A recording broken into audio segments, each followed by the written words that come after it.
สวัสดีครับทุกคนหลังจากเมื่อกลางสัปดาห์ที่ผ่านมาครับเราได้รายงานความคืบหน้าเกี่ยวกับเบรนว่าที่ร้าน Apple Store หน้า Central World เนี่ยว่าเขาก่อสร้างไปถึงไหนแล้วก็ยังพูดอยู่เลยครับว่าเขาเตรียมพื้นที่ที่น่าจะทำเป็นตัวกระจกทรงกระบอกคล้ายๆกับที่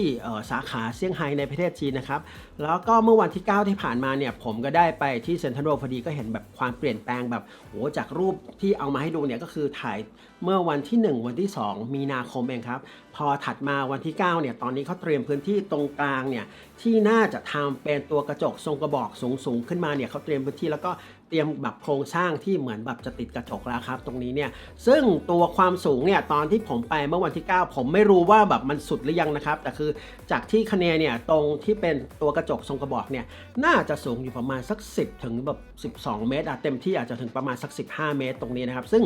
ถ้าผมคิดว่าถ้าผ่านไปสักอาทิตย์2อาทิตย์เนี่ยดีไม่ดีแบบความคืบหน้าในการก่อสร้าง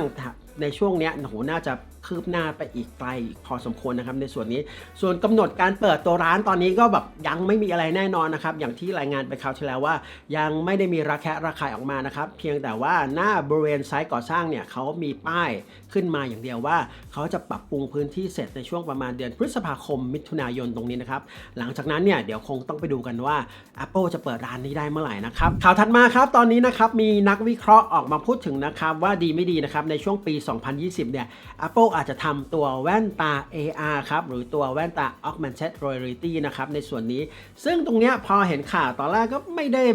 ด้รู้สึกว่าประหลาดใจนักเพราะว่าในช่วง 2-3 ปีที่ผ่านมาเนี่ยในงาน WWDC ทุกๆครั้งเนี่ยก็จะมีพาร์ทนะครับที่ Apple พยายามพูดถึงเรื่อง AR อยู่เสมอในส่วนนี้ซึ่งที่ผ่านมาเนี่ยผมจะนึกว่าแบบเฮ้ยถ้า Apple พัฒนา AR ได้ดีๆเนี่ยแล้วมีแบบเหมือนตัวแอปพลิเคชันหรือบริษัทเข้ามาร่วมทำพวกแอปพลิเคชันเกี่ยวกับ AR ได้แบบเยอะๆเนี่ยมันน่าจะดีนะเพราะว่าอย่างในปี 2020 เนี่ยก็คือโอลิมปิกที่ญี่ปุ่นพอดีด้วยลักษณะนี้ผมรู้สึกว่าถ้าตอนนั้นเนี่ย Apple ทำเป็นแบบหรือแบบมีนักพัฒนาทำเป็นแอป AR แล้วแบบผมไปเที่ยวญี่ปุ่นในช่วงโอลิมปิกพอดีแล้วผมส่องไปปุ๊บแล้วขึ้นเป็นข้อมูลแบบโอ้โหตรงถนนในโตเกียวออกมาเลยตรงนี้มีร้านอะไรมีแบบร้านอาหารแบบมิชลินสตาร์อยู่ตรงไหนบ้างแบบตอนส่องไปเลยลักษณะมันก็น่าจะดีนะแต่พอมีข่าวนี้ออกมานะครับว่าดีไม่ดี Apple อาจจะทำตัวแว่นตา AR ออกมาเนี่ยตอนนี้แบบผมก็งงครับว่า Apple จะทำออกมาลักษณะไหนนะครับเพราะว่าในช่วงที่ผ่านมาเนี่ยอันนี้ผมเทียบเคียงนะครับกับตัวแว่นตา VRคือแว่นตา VR เนี่ยที่เราเห็นเนี่ยอย่างที่มันเกี่ยวข้องกับการเล่นเกมก็คือตัวแว่น headset VR ของเครื่อง PlayStation 4 เนี่ยโหมันอันใหญ่มากแล้วมันต้องครอบหัวไปลักษณะนี้เลยเนี่ยคือมันไม่สะดวกเลยแล้วก็อย่างตัวแว่น VR นะครับก็คือที่ต่อกับเครื่องเกมตัว Play 4 เนี่ยมันก็คือต้องมีสายต่ออยู่ลักษณะเนี่ยตรงนี้ก็แบบยังงงอยู่ว่าถ้า Apple จะทำตัวแว่น AR จะทำลักษณะไหนจะทำเป็นเฮดเซตใหญ่ๆเลยไหมหรือจะทำเป็นลักษณะแว่นลักษณะเหมือนธรรมดาอย่างเงี้ยแล้วก็ขาแว่นอาจจะมีแบตเตอรี่ซ่อนอยู่ลักษณะนี้แล้วก็มีกล้องอะไรลักษณะเป็นไปได้อย่างนั้นหรือเปล่าซึ่งถ้าเป็นลักษณะนี้จริงๆเนี่ยมันก็จะดูโอเคเพียงแต่ว่าตอนนี้เนี่ยตัวแว่นที่เป็นลักษณะนี้ต้นแบบที่เรานึกถึงกันนะครับโดยส่วนมากเนี่ยก็จะเป็นตัว Google Glass ที่มันจะขาแว่นใหญ่ๆหน่อยนึงแล้วก็สุดท้ายเนี่ยตอนนั้นเนี่ยที่ Google ประกาศออกมาก็ไม่ได้ทำขายมีส่งให้ทาง developer นักพัฒนานะครับเอาไปใช้งานดูลักษณะนี้ซึ่งตรงนี้เนี่ยก็ต้องมาจับตาดูกันนะครับว่า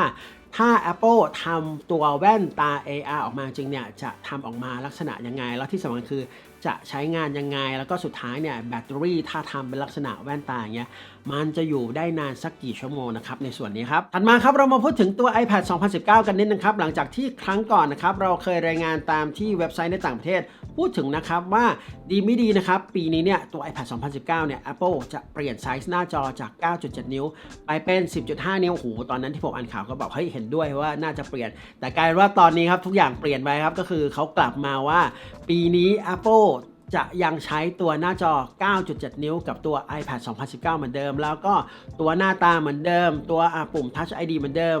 มีตัวแจ็คหูฟังเหมือนเดิมแล้วก็ยังใช้ช่อง Lightning เหมือนเดิมไม่ได้เปลี่ยนเป็น USB-C แต่อย่างใดนะครับเพียงแต่ว่าจะมีการอัปเกรดตัวสเปคในเครื่องแค่นั้นเองนะครับแล้วก็ตัว iPad mini ตัวใหม่นะครับ iPad mini 5 เนี่ยก็หน้าตาเหมือนเดิมทรงเดิมทุกอย่างแล้วก็แค่อัปเกรดตัวเครื่องนะครับให้มีความแบบสมัยใหม่มากขึ้นสเปคแรงขึ้นลักษณะนั้นซึ่งตอนนี้คาดการณ์ว่าตัว iPad ทั้งคู่เนี่ย อาจจะนะครับอาจจะเปิดตัวในช่วงปลายเดือนนี้ก็เป็นได้นะครับตรงนี้เนี่ยก็คงต้องรอติดตามกันต่อไปนะครับถัดมาครับเรามาพูดถึงตัว iPod Touch กันสักนิดนึงนะครับหลังจากผมเคยทำวิดีโอชวนคุยเรื่อง iPod Touch ไปนะครับเมื่อเดือนที่ผ่านมาเนี่ยก็มีคอมเมนต์หลากหลายมากครับซึ่งส่วนตัวผมเนี่ยผมรู้สึกว่าถ้าจะมีรุ่นใหม่นะครับถ้าจะมีรุ่นใหม่เนี่ยก็คืออยากให้ตัว iPod Touch เนี่ยเป็นลักษณะ